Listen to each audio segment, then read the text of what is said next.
Nasak si Neo ba dire? Marami, Brad. Kami bro, kami. Meron. Marami yan. Pwede magtanong sa aral ng saksi ni Jehovah? Kasama bro. May tanong lang sana ako kasi minsan naimbitahan kasi ako sa isang annual celebration ng Lord's Supper. Pag Bisaya bro, kay kabaw ko Bisaya ka. Oh, maganda kasi nire-record ko to eh. Nire-record ko to kaya gusto ko sana Tagalogin natin para sa mga nakikinig na maunawaan tayo. Mo naman to. Oh, to. Gusto ko lang kunin ko lang yung side nyo. Kunin ko lang yung side nyo. Huwag kayong mag-alala. Kunin ko lang yung side nyo. Okay. Oh. Kaya ito yung Okay, tanong bro. Ito yung tanong ko bro na minsan kasi naimbitahan kasi ako sa sa annual celebration ng Saksi ni Jehovah sa Lord's Supper. Tapos, napansin ko yung mga tao nandoon pag bibigyan ng tinapay ayaw tumanggap. Kaya naitanong ko na ba't ayaw nila tumanggap ng tinapay? Sabi naman ng... Bro, sapi ka bro. Ha? Choppy ako? Sapi ka. Oo, masaba. Hindi ako siguro, may nag-iingay siguro sa iba. Ano ba bro? Okay na. Okay. Magtanong ka na. Ito yung tanong ko ngayon. Nagtaka ko kasi doon sa Saksi ni Jehovah, yung mga tao ayaw tumanggap ng tinapay. Ako'y napatanong doon sa nag-invite sa akin. Tanong ko sa kanya is, bakit ayaw tumanggap ng mga tao ng tinapay? Ang sabi nung nag-invite sa akin is, ang authorized lang daw na tumanggap ng tinapay ay yung nasa 144,000 na makakapunta sa langit.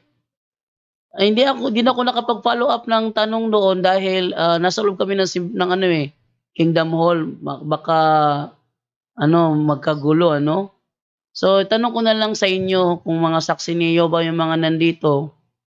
Yung bang katuruan ba ng saksi ni Jehovah na 144,000 lang ang pwedeng tumanggap at kumain ng tinapay? Yan ba biblical bro? O gawa-gawa nyo lang? Ikaw muna pwede magtanong. Oh yes, ano yon? Sino ba yung nag-imbita sa'yo para sa memorial? Para dumalo sa... Dondon apelyido niya is Habines. Dondon Habines. Kakilala mo o kapitbahay mo? Kamag-anak ng misis ko. Kamag-anak ng misis mo? Oo. Buhay pa siya ngayon? Buhay pa yun bro. May yun. Madali lang makilala yun dahil yung paa niya is yung bang parang yung hindi na yung paa niya talaga putol pero may dinugtong na iba na parang na lang paahan na lang niya. Pwede siya makapaglakad ng ng gamit yon pero minsan tagilid-tagilid nga lang. So, ang tanong ko, bakit hindi ka nagtanong sa kanya ng tuluyan? Dahil napakaraming tao noon parang parang annual. Nung pagkatapos ng memorial, hindi naman araw-araw yung memorial. Kasi hindi. Ang dating dito, parang actually bro, ka na malaman. Bro, actually bro, Teka muna. Ang dating dito, teka muna.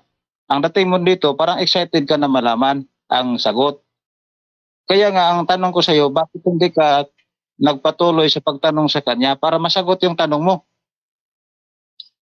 Kasi actually bro, lang ng asawa ng misis mo. Bro, hindi ko siya natanong kaagad dahil hindi namin siya kapitbahay.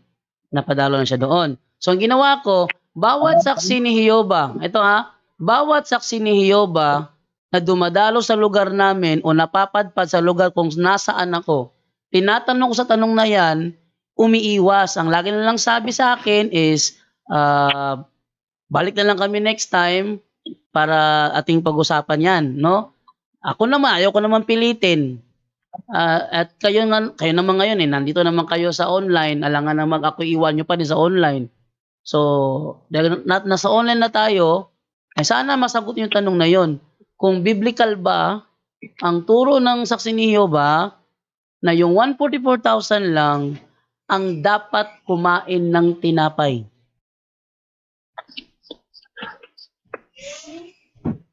You see, Bro, biblical po yan, bro. biblical. Sige Po bro. yan. Mari mo bang ibigay sa akin, bro, anong talata sa... Yes, ito ha. Sige bro, anong talata, bro? Anong talata Hindi, sa Biblia? ito bro. Sabi Ito ni Kristo, muna- yung 144,000 lang ang pwedeng kumain ng tinapay. Ito muna sagot ko, bro, ha. Ang sagot, ang tanong mo kanina kung biblical ba yan o hindi, ang sagot namin biblical yan. Pero never po sinasabi namin na letra po letra mababasa. Okay? Sige bro, kahit ano lang bro. Kahit diwa lang bro. Bro, kahit diwa lang. Kahit hindi, ako naman talaga hindi naghahanap ng letra por letra. Kahit diwa lang, diwa. Saang diwa? O diwa lang ha? Hindi na letra por letra ha? Saang diwa sa Biblia natin nababasa na ang sinabi ni Kristo, ang kakain lamang ng kanyang tinapay ay yaon lamang nasa 144,000. Kahit diwa lang, diwa. Yan na, gusto ko itong mapansin ninyo ito, no? Ako yung tipo na pag nagtanong, hindi naman ako naghahanap ng letra por letra eh. Hindi ako yung tipong naghahanap ng letra por letra. Dahil alam ko na hindi tama na laging nakarely sa letra por letra. At yun ay isang uri ng pagliligaw yung naghahanap ng letra por letra. Para sa akin, kung merong letra por letra, much better. Yung may labas, halimbawa, maghanapin tayo. Saan mabasa letra por letra? Tunay na Diyos si Kristo. Kaya ko maglabas dahil meron naman talaga. Pero kung wala, hindi na kailangan maghanap ng letra por letra. So ito ngayon na, for me, sa aking side, hindi ko ugali maghanap ng letra por letra sa mga nakakatunggali. Ang sa akin lang, pag sinabi ko kahit diwa, naiintindihan. Sampulan lang natin letra por letra, wala kang mababasa sa Biblia na si Pedro merong asawa. Yan ha? Letra por letra, wala kang mababasa na si Apostol Pedro may asawa. Letra por letra, wala yan. Ang mababasa sa Biblia, si Apostol Pedro merong biyenan. Yan. Walang letra por letra na si Apostol Pedro merong asawa, pero may mababasa sa Biblia, letra por letra na si Apostol Pedro merong biyenan. Then let's jump to the conclusion. Dahil meron siyang biyenan, then meron siyang asawa. Though kahit na hindi nakasulat sa Biblia letra por letra na siya ay merong asawa, kundi dahil may mababasa doon na si Apostol Pedro merong biyenan, then meron siyang asawa. Yun ang sa akin. Yun ang diwa. Yun ang diwa, no? Kaya, ang hinahanap ko dito, isang talata na magpapatunay na ang sabi ng Panginoong Jesucristo na ang pwede lang kumain nung tinapay ay yung nasa 144,000. Kahit hindi letra por letra, as long as naiintindihan mo sa mismong talata na kung susuriin ng mga Bible scholar ay tugma, halimbawa ganito, lahat ng Bible scholar, pabasahin mo nung si Pedro may biyenan, lahat sila, ang kanilang sagot doon, si Pedro may asawa. Lahat sila. Kahit na walang mababasa si Pedro may asawa, pag sinabi si Pedro may biyenan, ang conclusion ng mga Bible scholars dyan, si Pedro may asawa. Kaya kung sana kung kukuha ng mga talata bilang pansagot sa aking tanong, dapat kumpirmado ng mga Bible scholar na ang tinutukoy dyan yung tinapay na ipinapakain ni Kristo. Kung hindi yun ang conclusion ng mga Bible scholar, then you're quoting the verse out of context. At hindi yan ang sagot sa aking tanong. Ngayon, itong saksi ni Jehovah na ito ay talagang inano ko na sagutin niya yung tanong, pero naubos lang ang isang oras ko na sa isang tanong na yon hindi sinasagot ng tama. Ang ginagawa, bigay ng talata pero iba ang context. Tapos dugtungan ng ibang talata, iba rin ang context. Tapos dugtong naman ng ibang talata, iba rin ang context. Resulta, inililihis ang issue sa main topic ng aking tanong. Eto, panoorin natin ang buong pangyayari sa naturang talakayan kung saan ninyo makikita. Tandaan nyo ito ha. The more na umiiwas ang saksi ni Jehovah sa tanong na ito, the more na ipapakita na unbiblical ang kanilang doktrina niya. Tandaan niyo ha, ang saksi ni Jehovah is isa sa mga relihiyon o sekta ng pananampalataya, denominasyon. Isa sila sa mga nagtuturo ng sola scriptura o Bible alone. Tingnan natin kung ito ba ay biblical, aral nila to eh. Sabi nila, ang ibig sabihin doon ng Bible alone is dapat lahat ng aral na itinuturo ay nasa Biblia. Tingnan natin kung biblical ba itong ilang doktrina na ang tatanggap lamang ng tinapay ni Kristo ay yung nasa 144,000. Itong si Jeffrey Lagoy ng Saksi ni Jehovah, inubos ng isang oras, hindi sinasagot ang aking tanong. Eto, simulan na po natin at obserbahan lang ninyo. I-play ko po yung buong pangyayari at obserbahan na ninyo kung sinasagot ba ng tama ang aking katanungan. Narito.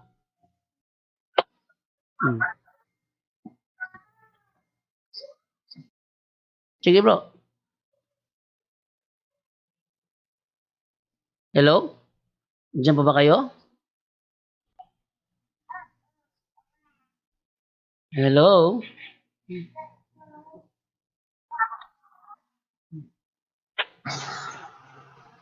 Nawala man. Ayaw, nag-out na to si ano. Nag-out si ano. Iniwan pa rin ako kahit online na. Oh, sabi ko na nga ba eh, basta saksi niyo ba tanong ko niya, iiwan talaga ako eh. Ano pa ibang saksi niyo ba dito, Brother Kalisa? Si Joe Mac o si Jeffrey. O sige, Jeffrey. Saan si Jeffrey dito? Jeffrey? Sa taas. Oh, Jerry pa. Oh, Jerry. Sige, pakisagot Jerry mo kasi ba? yung isa umalis na. Yan ang ginagawa nila bro. Pag yan tinanong ko bro, iniiwan ako bro. Iniwan na. Pakisagot po. Ito po, isasagutin ko yung ano mo. Kasi ganito po ayon na. Ito po, pakibasa po sa Juan, Kabanata 14, Talata 3. Ay, hindi naman niya patungkol sa ano bro. Bro, hindi naman patungkol sa tinapay. Hindi basahin mo nga eh. Sinasabi ko nga sa iyo. Basahin mo. Basahin mo muna, basahin mo. Bro, bro, ang context niyan bro, 14 doon. Basahin mo nga, sabi. Basahin mo muna. Kunin sila. Ang context niyan bro, siya ay babalik para kunin sila. Ang tanong ko yung tinapay.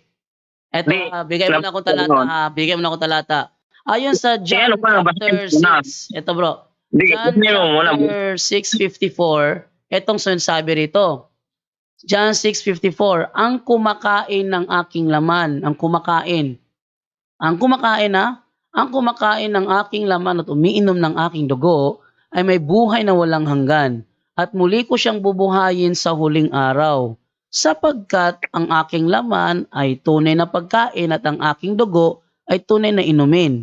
Ang kumakain ng aking laman at umiinom ng aking dugo ay nananatili sa akin at ako naman sa kanya. So, sa Bisaya niya, kung babasahin mo yun sa Bisaya, ang nakalagay namin sa Bisaya ay ganito, no?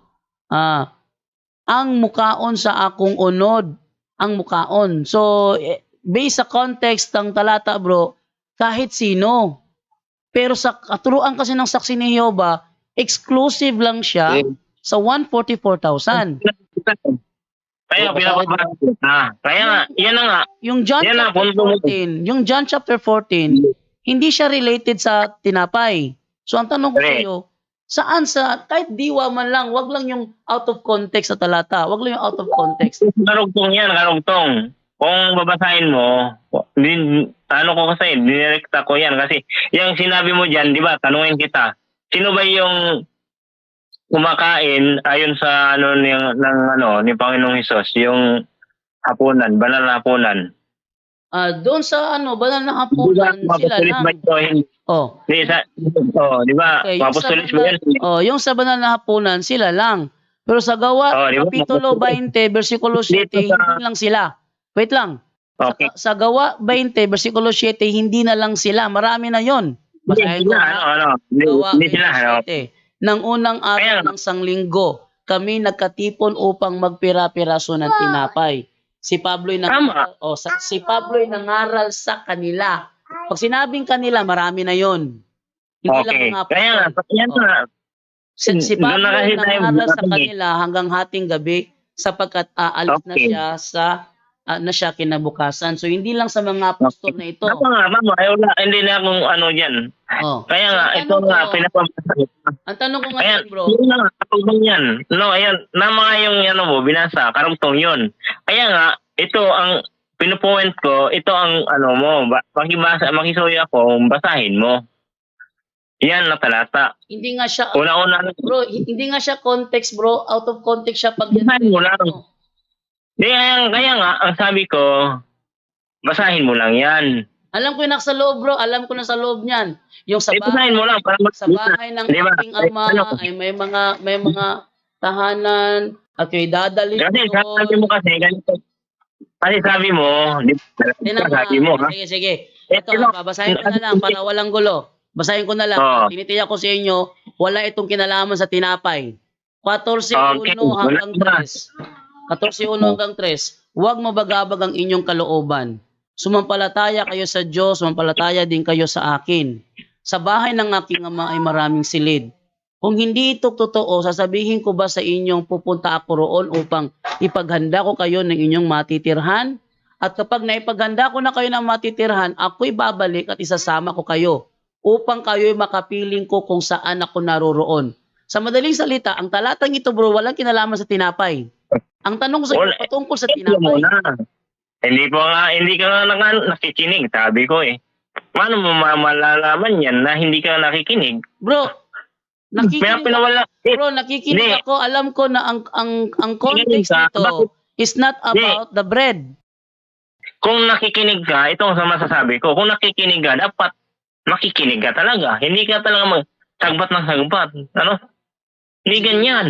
Sige nga. Kasi mo sa Revelation. Ba't na po ka sa Revelation?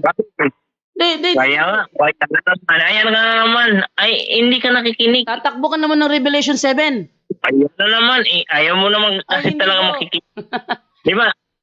Ayan naman. Sa Revelation 7, ang tanong ko, saan sa Biblia mababasa na ang sabi ito ulitin ko tanong ko saan sa Biblia mababasa na sinabi ni Kristo na ang kakain lamang ng kanyang tinapay ay yaon lamang nasa 144,000. Tumakbo ka sa John 43, walang kinalaman sa tinapay. Tatakbo ka sa Revelation chapter 7 verse 2 to 4, wala namang kinalaman sa tinapay ulit yun. Sabi ba ako ng 7? May sinabi ba akong 7? Revelation 14, Revelation 14. 14. Walang kinalaman sa tinapay pa rin yun. Basahin mo muna. Ilan yun? Ilan ang sinabi doon? Alam ko 144,000. Pero alam mo pala 144 Pero ang tanong ko, nabasa mo yung 144,000 o hindi? Hindi, basahin mo. Ano ba? Ang tanong Mababasa mo yung 144,000 doon, hindi? Saan sa Biblia Sagutin mo muna ang tanong ko. Sagutin mo muna ang tanong ko. Na ang kakain lamang, meron siyang instruction ba na ang kakain lamang ng tinapay sige, ay yaong nasa 144,000. Yung pinagtagpi mong talata, walang kinalaman yun sa tinapay. Ay, hindi ka nakikinig. Brother Kalesa. Ito, kakasabi mo lang. Yes, brother daw. Ikaw ang mag-judge, bro. Babasahin ko lahat ng talata niya. Ikaw ang mag-judge kung may kinalaman ba sa tinapay ang pagbabasahin ko. Sige. Revelation chapter 14. Ano yon? 14 verse? 1 hanggang 5. Ha? 1 hanggang 5. 1 hanggang 5. Sige, basahin natin na kung may ito ba may kinalaman sa tinapay. Sige. Huwag ka munang mag-ano. Tumingin ako at nakita ko ang kordero na nakatayo sa bundok ng Sion. Kasama ang 144,000 tao. Nakasulat sa kanilang noo ang pangalan ng kordero at ang pangalan ng kanyang ama. At narinig ko mula sa langit ang isang tinig na sinlakas ng rumaragas ang tubig at dagundong ng kulog. Ang tinig na narinig ko ay parang tugtugan ng mga manunugtog ng alpa. Sila yung umaawit ng isang bagong awit sa harap ng trono, nakatrina ko, wala pang tinapay rito, at sa harap ng 4 na nilalang na buhay at sa harap ng matatandang pinuno. Walang matututong umawit sa awit na yun kundi ang 144,000 tinubos mula sa daigdig. 4. Ito ang mga lalaki na natiling walang dungis at hindi nakipagtalik sa mga babae, na natili silang mga birhen, wala pa rin tinapay, sumusunod sila sa kordero saan man siya magpunta. Sila tinubos mula sa buong sangkatauhan bilang mga unang handog sa Diyos at sa kordero. 5 na. Hindi sila nagsinungaling kailanman at wala silang anumang kapintasan. Brother Kalesa, may napansin ka tungkol sa tinapay? Okay, basahin. Walang tinapay dyan na nasabi. Wala kang sabi. Pero sinabi mo kanina, ito lang nga, ikaw nagsabi kanina, yung mga sinaaral ni Kristo na sinabihan na mag-ano ako doon sa langit, yung mga apostolis, di ba? Sabi mo kanina. Bro, hindi ko tinatanong. Sabi mo, Hindi ko tinatanong. Sabi mo yung mga Hindi ko tinatanong kung sino hindi ko tinatanong kung sino ang makakasama niya sa langit, kung ilan silang lahat. Ang tanong ko, saan sa Biblia mababasa na inutos ni Kristo na ang kakain lamang ay yung nasa 144,000? Sasabi mo lang kanina, ito makinig ka. Sasabi mo kanina, yung kumakain na kasama ni Kristo sa banal na hapunan, yung mga apostoles. Oh yes, yung mga apostoles. Pero nung wala na si Kristo, ang mga apostoles na ang namigay, marami silang binigyan, hindi naman mga apostoles. Paano ngayon yan? Hindi, makinig ka muna. O ngayon, sige, patunayan mo sa akin na yung binigyan ng tinapay sa Gawa 27 ay kabilang sa 144,000. Oh, kabilang sila. Asan ang ebidensya mo? Sinong Bible scholar ang may papresenta mo sa akin ngayon na ang binigyan lamang ng tinapay sa Gawa 20 versikulo 7 ay yung nasa 144,000? Makinig ka muna. Sasagot ko ha. Sabi mo kanina na yung mga apostolos ang binigyan at sinaaral ni Kristo at kasama niya kumain. Di ba? Kaya nga yung sa Gawa, no? Yung tinatawag sa doon sa Revelation 20 na sila ang unang bunga, di ba? Hindi yan ang tanong, bro. Hindi yan ang tanong eh. Ang tanong ko sa iyo, hindi ko tinatanong kung sino yung unang bunga. Hindi ko tinatanong kung sino yung makakasama. Ang tanong ko, saan mababasa na inutos, ang utos ni Kristo, nagsabi siya na yon ang kumain lang nun ay yung nasa 144,000. Yun na nga, sabi mo kanina, yung kasama, yung sagot mo kanina, ikaw na nga nagsabi. Ay hindi bro, yung kasama niya doon, labing dalawa lang yon. 12 lang yun ha. 12 lang yun. Hindi kasama si Apostol Pablo doon. Hindi kasama si doon, yung pinalit kay Judas. Tapos, sa unang Tesalonica 4:16 hanggang 17, lahat na darat na niya na kay Kristo, iaakyat sa langit. Yun sila yung pinakauna. So, ang tanong ko sa iyo ngayon, ito. Wala akong pakialam kung ilan yung aakyat sa langit, ilan yung makakasama niya doon. Ang tanong ko, very simple lang naman eh. Saan sa Biblia mababasa na sinabi ni Kristo na ang kakain lamang ng kanyang tinapay ay yaon lang nasa 144,000? Yun na nga sagot ko. Sinabi mo kanina, sinabi mo kanina yung mga apostolis na sinaran. Sino ba yung mga kasama ng mga apostolis? Kasama na yung mga binasa mo, mga talata, no? Yung mga talata na sa Gawa. Hindi bro, nag-ano ka bro eh. Nag-ICGCs ka eh. Kumbaga, gumagawa ka. Sige, ito, para maging ang sagot mo. Sinong Bible scholar? Yan ha, para maging tayo ha. Kasi gumagamit ang bantayan ng Tore ng mga scholar. Dayo, sinong Bible scholar, brother, ang may presenta mo sa akin ngayon na nagsabi na yung nasa Revelation 14, 1 to 5, sila lang yung pinapakain ng tinapay? Kaya nga, yun ang sinabi doon sa ano, di ba sinabi? Hindi bro, ilabas mong ebidensya mo bro. Sinong Bible scholar ang nagsabi na ang nasa Revelation 14, 1 to 5, sila lang yung pinapakain ng tinapay? Yun nga ang sabi doon, sila ang tinatawag na unang bunga. Ay, hindi ko tatanong kung sila ba ang unang bunga. Hindi ko talaga. Wala akong tanong bro kung sino ang unang bunga. Ang tanong ko, saan mabasa na ang utos ni Kristo ang kakain lang yung 144,000? Kasi ang sentido ng John 6:54 to 56, lahat na pwedeng kumain. So hindi yung 144,000. So nasaan yung yung sabi ninyo na yung 144,000 lang ang inatasan na kakain ng tinapay? Okay, basahin Gusto mo natin. ba sagot ko? Hindi. Hindi ka sumasagot bro eh. Sumasagot ako. Nagdadahilan ka, hindi ka sumasagot. Sumasagot ako. Sagbat ka ng sagbat. Kanina ka pa ha. Sige, Brother Calesa. Brother Calesa, ikaw pa desisyonin ko, Brother Calesa. Siya ba'y sumasagot sa aking tanong o nagdadahilan? Mo. Wala pang sinasagot si Brad Jeff. Nililis niya yung tanong mo, Brad. Hindi ako naglilihis. Huwag mong ilihis ang tanong ko. Hindi ko tinatanong kung sino yung unang bunga. Hindi ko tinatanong kung sino yung makakasama. Ang tinatanong ko, saan sa Biblia mababasa na inutos ng Panginoon na yung 144,000 lang ang kakain? Yun ang tanong ko. Sagot ko, huwag kang magsagbat ha. Hanggang matapos ako ha. Sige, Brad Jeff, sagutin mo. Sige, Brad Jeff, sagutin mo. Oh, sasagutin ko ha. Kanina ka pa ha. Ang gulo mo. Huwag nang side comment, Brad Jeff. Sinabi mo ha. Ito kanina ha. Sasagutin kita ha. Huwag kang magsagbat. Ang sabi mo kanina, yung tinanong kita tungkol doon sa sinong kumakain doon sa kasama ni Kristo? Sagot mo, ito? Kasama yung kasama niya, yung 12 apostoles. Naging 11 na lang, sabi mo. At kumakain. At binasa din natin, sino yung sinaaran na aakyat sa langit? Sabi mo, doon sa yung kausap ni Kristo, yung 12 apostoles.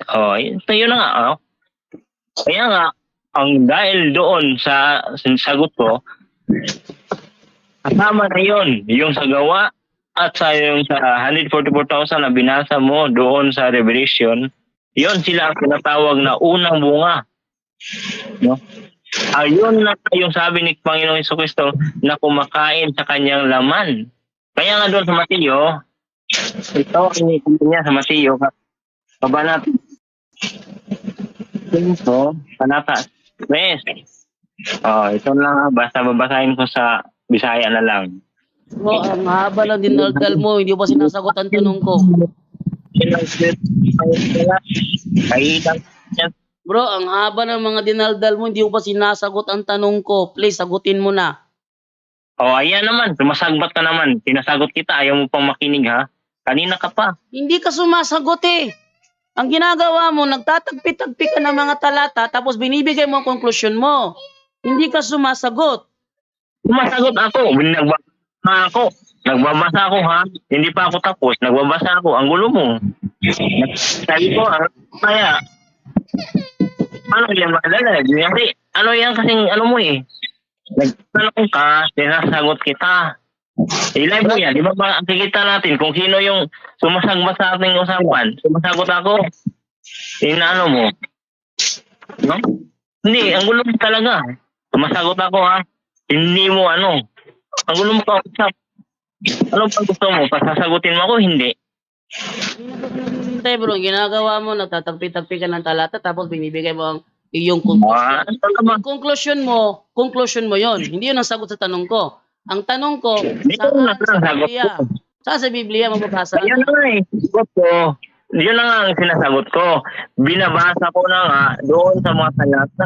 Ayaw mo na nga pababasahin. Bakit? Sige. Ayaw takot na pamabasa ko. Sige. Takot na pababasa talata na yun ang mga sinaaral ng Kristo lang.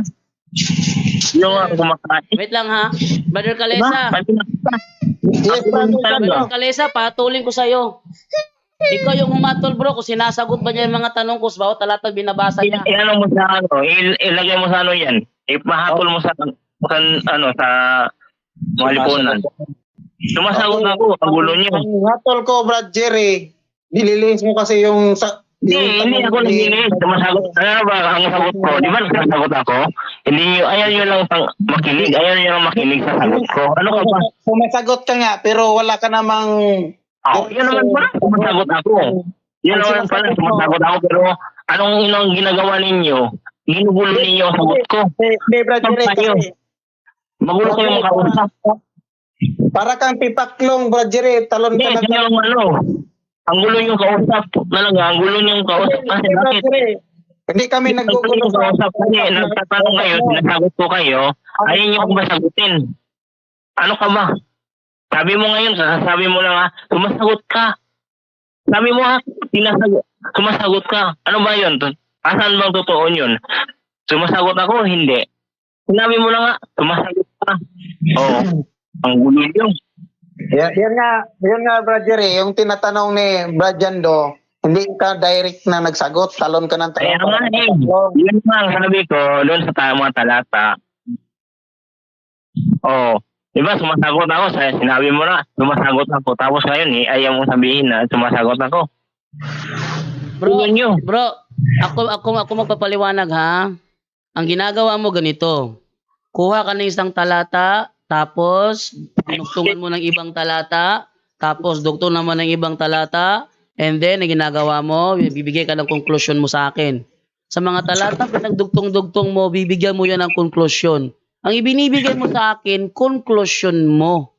Hindi yun ang tinatanong ko. Hindi ko tinatanong ang conclusion sa mga talata pinagtagpi-tagpi mo na kahit ati pang i-konsulta sa mga Bible scholar, hindi tugma sa paliwanag mo.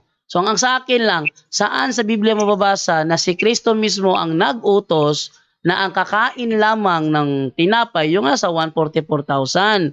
Ang ginagawa mo, nagtatagpi-tagpi ka ng talata na hindi naman, wala namang kinalaman sa tinapay, lahat ng mga pinagtagpi-tagpi mo. Basta sagutin niya ako, hindi. Magkukonklusyon Hindi, ka. natanungin kita. Basta sagutin mo ako, hindi. Tinasagot kita po, hindi ka naman sumasagot eh. Ngayon, bakit ang gulo nyo? At tinan mo ha, Bakit ang gulo nyo? una, John Patatapusin 14:3. ako sa sagot ko, hindi. Una, John 14:3. Sumunod mo, Revelation 14:1-5. Ano pa sunod na talata mo? Ano ba? Basta sagutin niya ako, hindi. Hindi ka sumasagot nga eh. Sumasagot nga, sabi niya ni Kalisa nga, sumasagot ako. Ngayon, ang gulo-gulo nyo. O sige, isa-isahin natin yung mga talatang binigay mo. Sa John chapter 14 verse 3, may sinabi ba doon si Kristo na ang kakain ng kanyang tinapay ay yun lang 144,000? Ang gulo nyo sumasagot pa ako. Hindi pa ako tapos ha. Ang gulo nyo na. Kanina pa ako nagtatanong kayo, tapos ayaw nyo naman ako masagutin. Ano ba kayo? Naku, hindi ka sumasagot bro eh. Sabi mo lang sumasagot ka eh. Brad Jerry, Hindi mo katanungan. Baka akala mo, sa'yo na itong live ha? Sige bro, hindi ako tatakot bro. Sige, alam naman ng mga manunood, hindi naman mga bingi yung nanonood eh. Napakalinaw ng aking tanong eh. Saan sa Biblia mababasa na sinabi ni Kristo na ang kakain lamang ng kanyang tinapay ay yung nasa 144,000? Unang talatang binigay mo sa akin, John 14:3. Walang sinabi si Kristo doon. Pangalawa, Revelation 14:1-5. Walang sinabi si Kristo ron. Ikatlong talata mo ano? Sino yung kumakain doon sa banal hapunan? O ngayon, Gawa 27. Wala namang sinabi si Kristo doon na 144,000 lang ang kakain. Doon sa banal na hapunan, hindi umabot ng 144,000 yon. At wala siyang sinabi doon na 144,000 lang ang pakakainin. Ang gulo mo, hindi pa ako nakatapos ng O sige, ano pang talata may ilalabas mo? Ano ka ba naman? Patapusin mo ako, hindi. Kaya nga, pinapatapos ko na sa iyo eh. Bilisan mo na. Anong talata naman yung susunod mo? Tapos ang gulo-gulo mo. Sige na. Huwag ka na mag-side comment. Ano pa ang sunod na talata yung bibigay mo? Ano pa? Kanina ka pa. Gusto mo bang sagot ko? Hindi. Anak ko, ano to eh. Naglalaro lang to eh. Sige na, sagutin mo na. Ano pa ang ibang talata na ibibigay mo? Huwag ka nang magsasagmat. Hindi ka nang ingay. Hanggang matapos ako. Anong oras ka matatapos? Hanggang matapos ako, wala ka nang pakialam doon. Ay, kung abutan ka na isang oras sila ako maghihintay. Ay, naku, ano yan? Pagliligaw na yan. Very simple lang naman eh. Saan sa Biblia mababasa na sinabi ni Kristo na 144,000 lang ang pakakainin niya sa kanyang laman, sa tinapay. Wala akong, ang dami mong binigay talata, abutan ka isang oras, pagliligaw na yan, bro. Ay, hindi. Ayaw mo nang makinig. Ay, hindi, pagliligaw na nga yan eh. Unang talata mo pa lang, bagsak na. Pangalawang talata mo, bagsak na. Pangatlong talata mo, bagsak na. Pang-apat na konklusyon mo sa banal na hapunan, bagsak na naman. Ano pa? Ikaw ang bagsak. Ano ang bagsak? Bagsak na bagsak. John chapter 14 verse 3, walang sinabi ang Panginoon doon na 144,000 lang ang pakakainin ng kanyang tinapay. Wala doon. Tapos dinugto mo bigla yung Revelation 14, 1 to 5. Wala namang sinasabi doon na sinabi niya na 144,000 lang pakakainin ng kanyang tinapay. Tapos banal na hapunan. Wala namang sinabi doon na 144,000 lang pakakainin ng kanyang tinapay. Wala lahat. Wala yung sinaharan ni Kristo, yung mga apostolis. Di ba? Wala nga doon eh. Wala doon. Matigas pala ulo mo eh. Wala doon. Ibigay mo yung talata na hinahanap ko.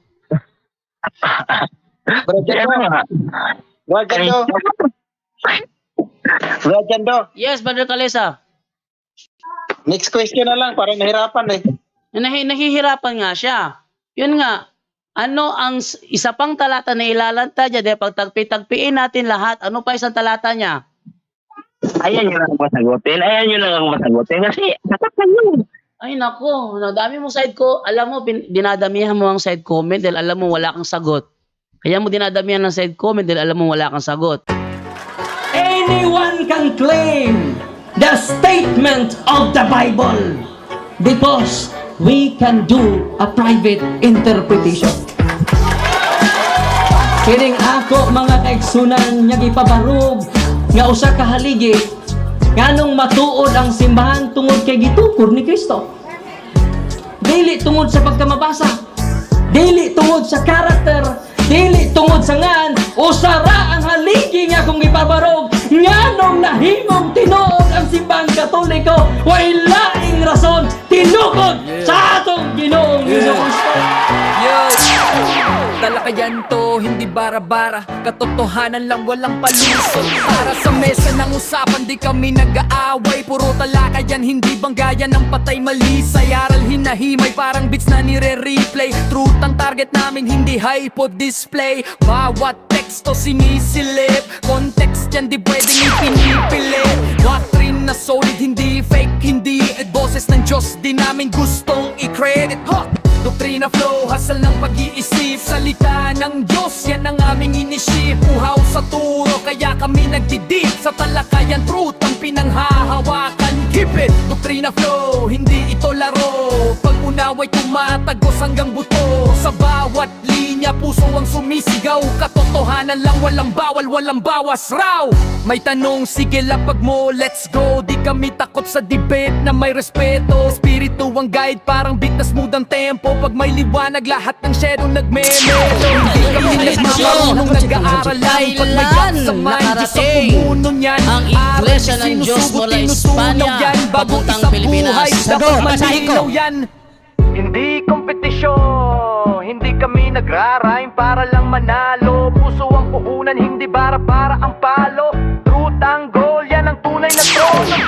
Doktrina flow, hasal ng pag-iisip. Salita ng Diyos, yan ang aming inisip. Uhaw sa turo, kaya kami nagdidip. Sa talakayan, truth ang pinanghahahakan. Keep it, doktrina flow, hanggang dulo go. Liwanag ang bit-bit, hindi ego. definition of Di the kami ang fruit bida, is the yo! church, and the Catholic Church is the church founded by Jesus Christ, then asay inyong pilion.